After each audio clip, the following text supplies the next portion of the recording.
हाँ जी बच्चों, आज हम स्टार्ट करते हैं concept classification of account.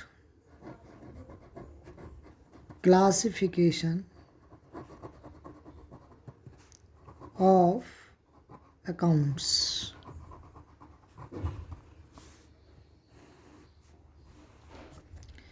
Classification of accounts ये दो प्रकार से हो सकता है। सबसे पहला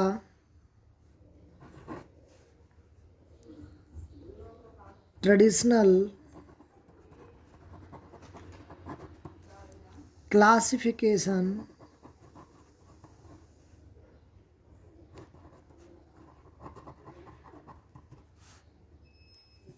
या हम इसे इंग्लिश अप्रोच भी कह सकते हैं।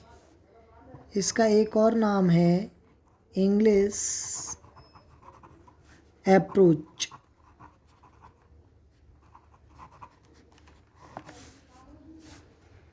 दूसरा मॉडर्न अप्रोच। इस मॉडर्न अप्रोच का हम अदर नेम भी लिख सकते हैं, जिसे हम अकाउंटिंग इक्वेशन अप्रोच भी कहते हैं। अकाउंटिंग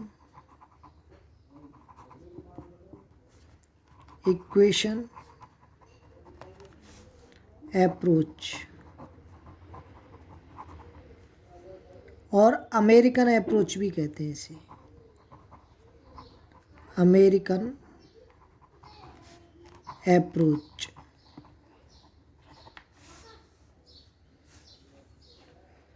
अब हम स्टार्ट करते हैं बच्चों traditional approach.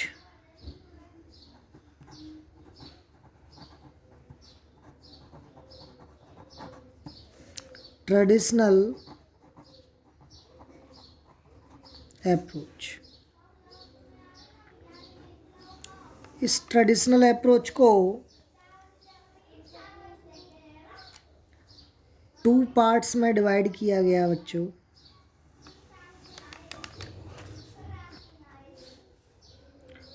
Personal account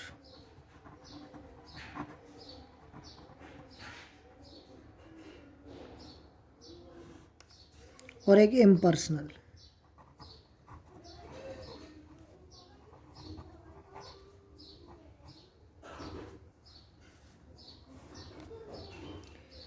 personal approach जो थी, इसको भी 3 पार्टों में डिवाइड कर दिया गया।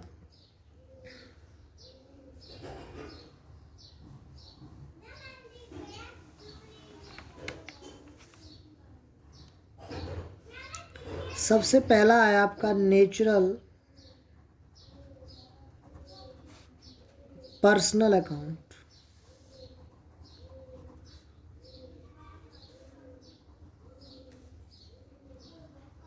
दूसरा है आर्टिफिशियल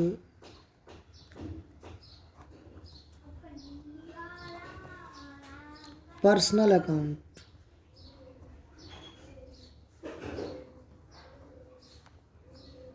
और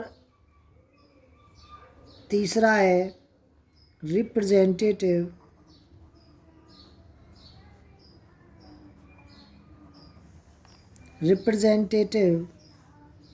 पर्सनल अकाउंट।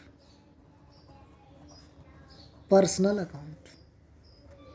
इसी प्रकार से इम्पर्सनल अकाउंट को भी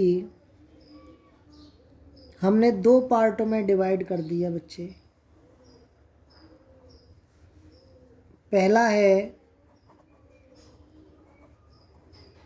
रियल अकाउंट एंड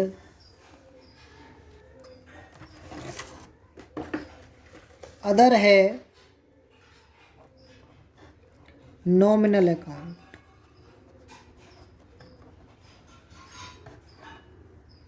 अब बच्चों हम इनके बारे में डिटेल में पढ़ते हैं। सबसे पहले हम हेडिंग डालते हैं बच्चों personal account.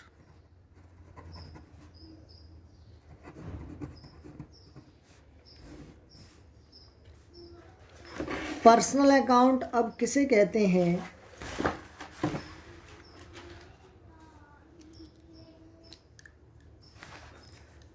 Accounts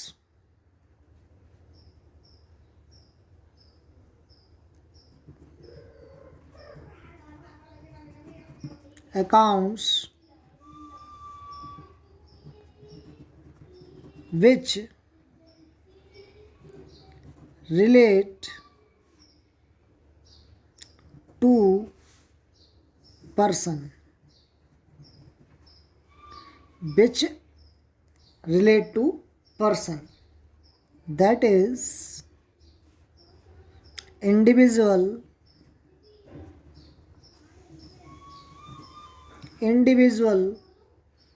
comma firm, etc etc are personal account, are personal account. The main purpose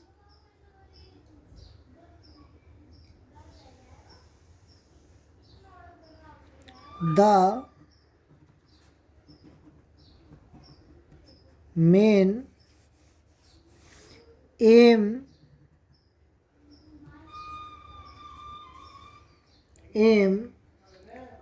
to determine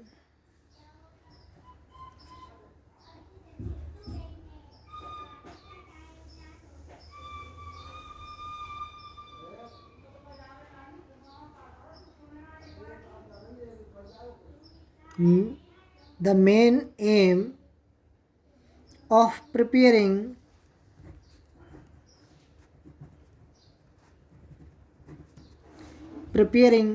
a personal account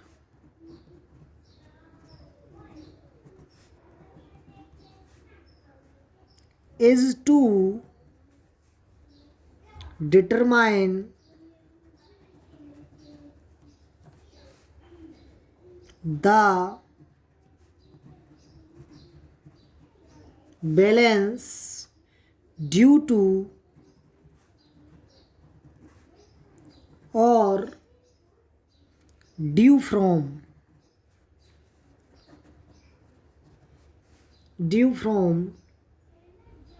persons. Example: capital account,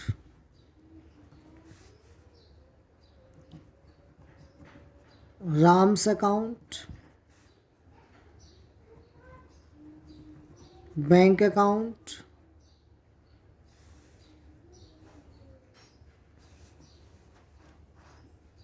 drawing account,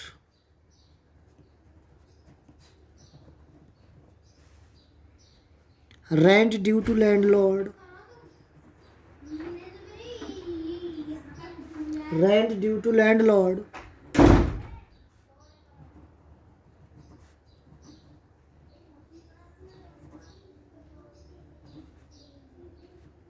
etc etc.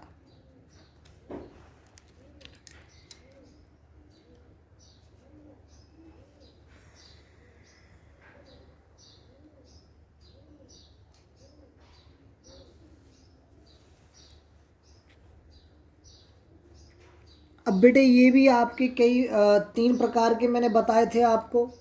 सबसे पहले हम लेते हैं यहाँ पर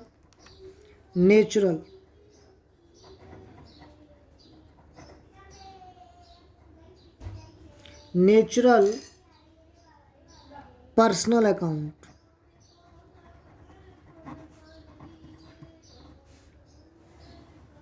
natural personal account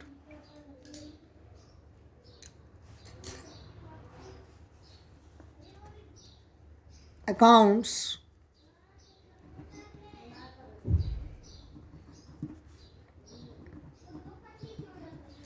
which relate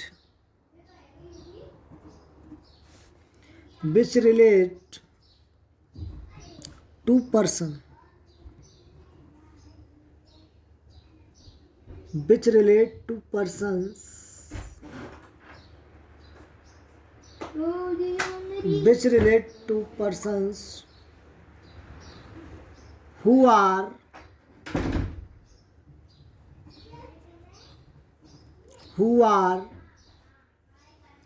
creation of God.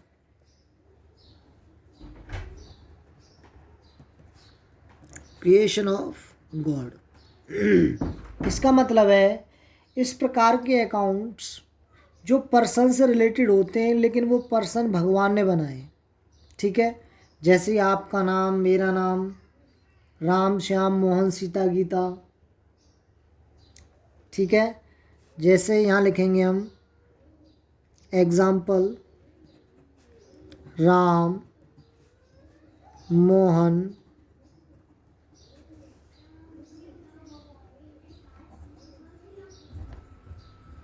Rita.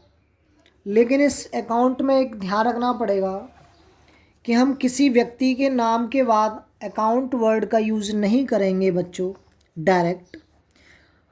जैसे हमने लिखा राम, तो राम के बाद डायरेक्ट अकाउंट का वर्ड, ये अकाउंट हम शब्द लगा सकते हैं, बट उससे पहले हमें क्या करना पड़ेगा, एपोस्ट्रोफी एस लगाना पड़ेगा। That is correct, that is correct. ये आपका बिल्कुल सही माना जाएगा ये, ठीक है। अच्छा जी, यदि आपने इस तरह से लिख दिया राम अकाउंट, तो बेटे ये आपका क्या होगा, ये आपका रॉन्ग माना जाएगा। ये बिल्कुल सही है और ये गलत है।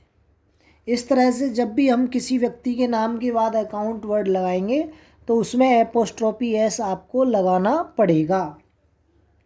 इसके बाद नेक्स्ट जो आता है बेटे सेकंड, वो आता है आपका artificial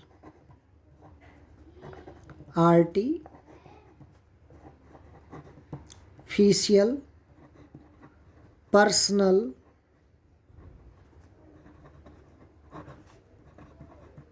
account.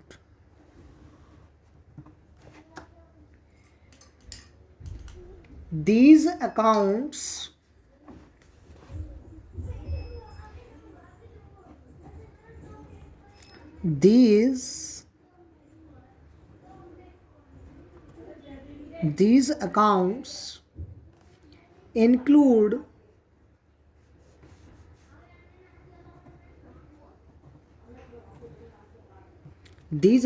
include account of corporate bodies,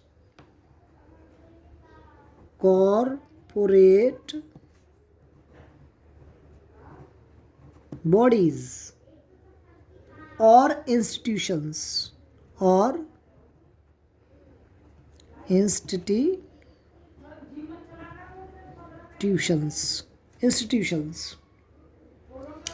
which are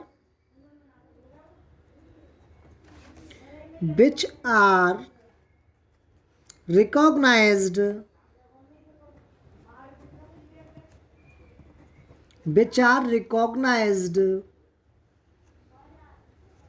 as a person persons in business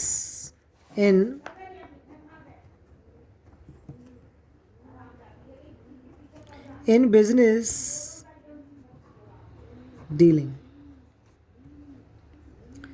इसका मतलब हो गया कि भाई ये कानून की नज़र में एक पर्सन माने जाते हैं, बट ये रियल में एक पर्सन नहीं होते। इनके कोई दो हाथ, दो पैर, एक सर नहीं होता, ये मूवमेंट नहीं करते। जैसे कि नेम ऑफ एनी कंपनी, इसमें हम एग्जाम्पल लिख सकते हैं name of any company, name of any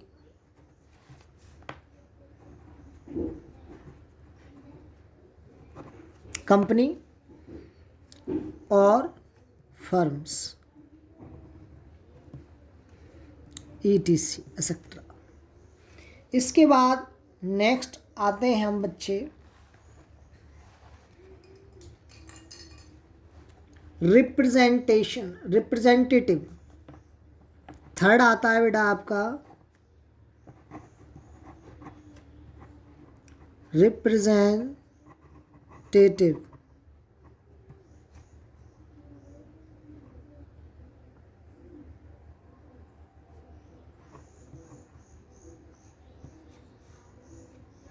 personal account.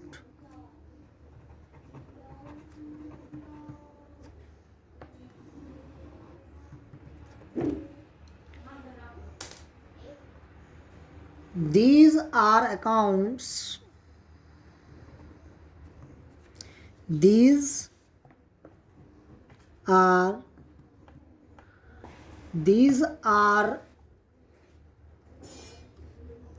are accounts which represent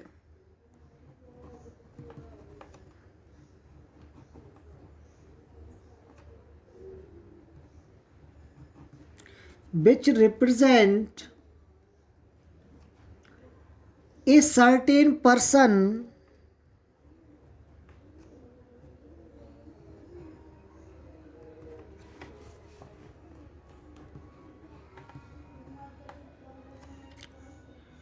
or a group of person, group of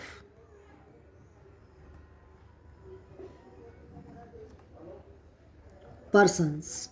इसका मतलब है कि बेटा ये रिप्रेजेंटेटिव होते हैं, प्रतिनिधित्व जिसे हम कहते हैं। तो इस प्रकार के अकाउंट क्या होते हैं, किसी एक पर्सन को या ग्रुप ऑफ पर्सन को एक रिप्रेजेंट करते हैं, जिसे हम कहते हैं रिप्रेजेंटेटिव पर्सनल अकाउंट। इसके एग्जाम्पल हम देखते हैं ज़रा। सबसे पहले बेटे हम इसमें एग्जाम्पल लेते हैं कैपिटल का। किसका लेते हैं बेटा? कैपिटल। कैपिटल क्या होती है भाई? कैपिटल इन्वेस्टेड मनी होती है, जो एक बिजनेसमैन क्या करता है? इन्वेस्ट करता है अपने बिजनेस में। इसके बाद ड्राइंग, जो कि पर्सनल यूज के लिए बिजनेसमैन कैश या गुड्स विड्रॉ करता है, उसे हम कहते हैं ड्राइंग। इसके बाद नेक्स्ट आता है आपका बैंक। इसके बाद नेक्स्ट आता है आपका example bank overdraft. Bank over draft. इसके बाद नेक्स्ट आता है आपका डेप्टर्स। डेप्टर्स ऐसे पर्सन जिनसे आपको पैसा फ्यूचर में मिलेगा। ऐसे ही क्रेडिटर्स, क्रेडिटर्स ऐसे पर्सन जिनको हम अब बिल भी पेमेंट करेंगे फ्यूचर में, जिससे मान लीजिए हमने परचेज किया था उधार, तो अब उसे फ्यूचर में पेमेंट करेंगे, तो क्रेडिटर्स। और example outstanding expense, outstanding expenses.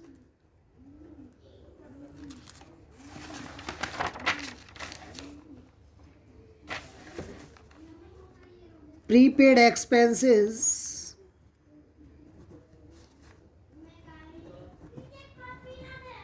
Prepaid expenses, comma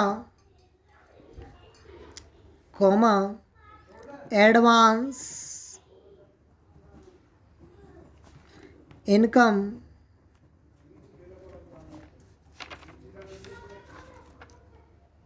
advance income, accrued income.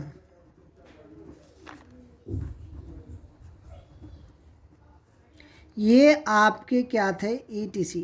ये आपके बेटे रिप्रेजेंटेटिव अकाउंट्स के क्या हैं? एग्जाम्पल्स। इसके बाद नेक्स्ट हम आते हैं इम्पर्सनल अकाउंट पर।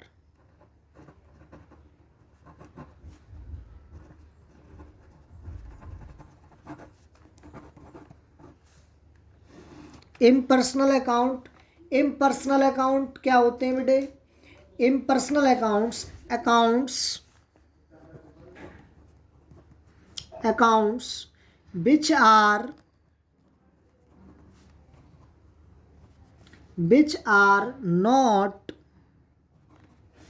are not personal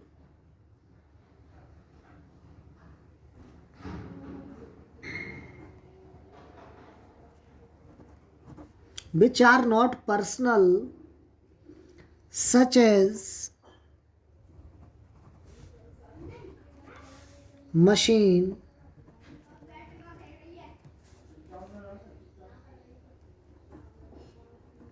patent, etc. etc.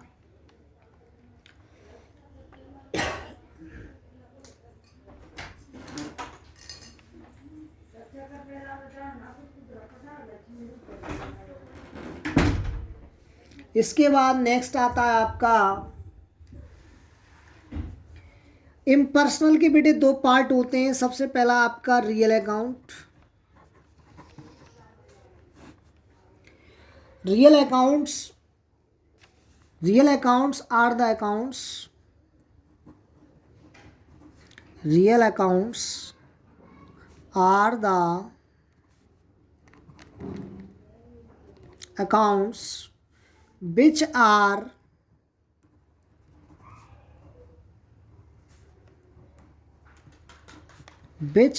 related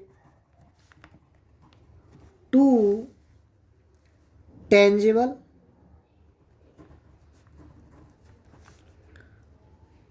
or intangible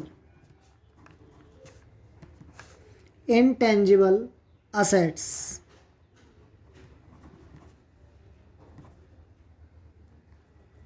example,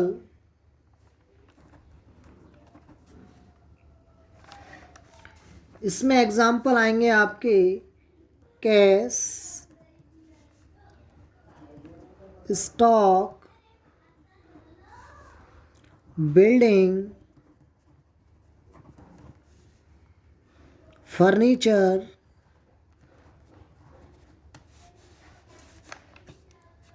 plant and machinery,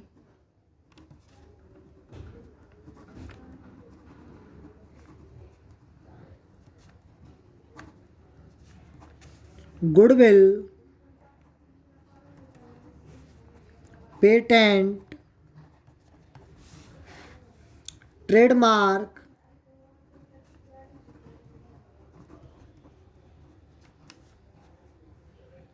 ETC etcetera.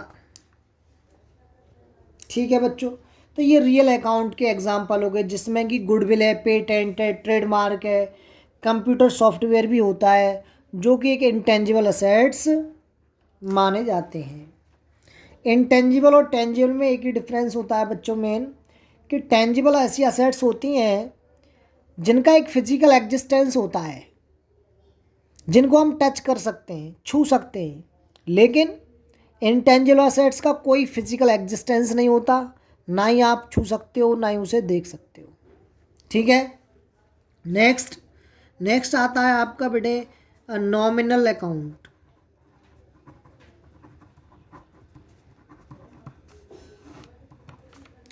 Nominal account which relate accounts which relate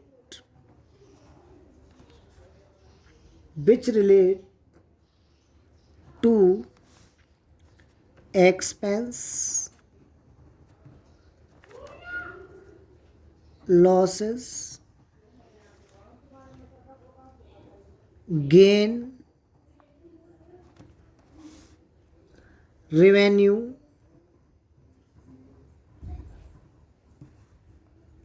etc. are termed as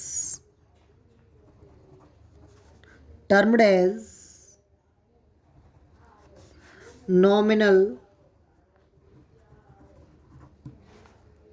account। इसमें सारे expenses, loss, gain, revenue सभी include किए जाते हैं। इसके example,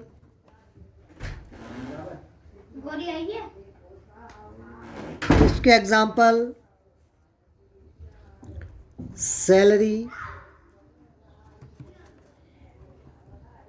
wages, rent, postage, stationery,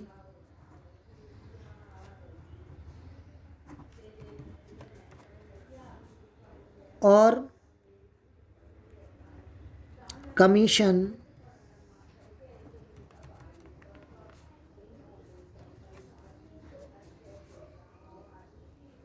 depreciation,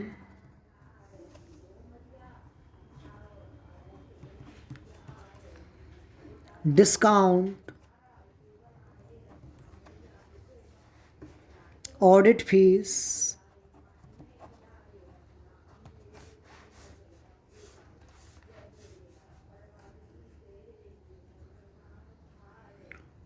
office expense,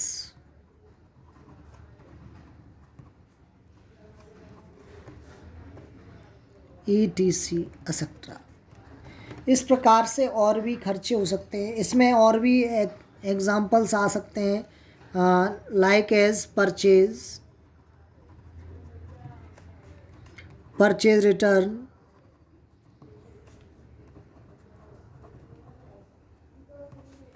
cell, sale return, ETC etcetera. ठीक है बच्चों।